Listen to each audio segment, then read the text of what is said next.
పాపినైన నాకై ప్రాణమిచ్చిన ప్రేమ, పాతాళము నుండి పరముకు చేర్చిన ప్రేమ.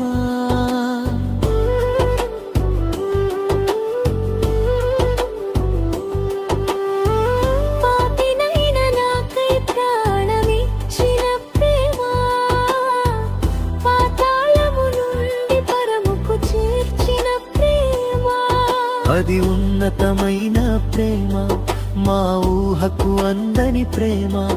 అది విలువైన ప్రేమ, వెలకట్టలేని ప్రేమ.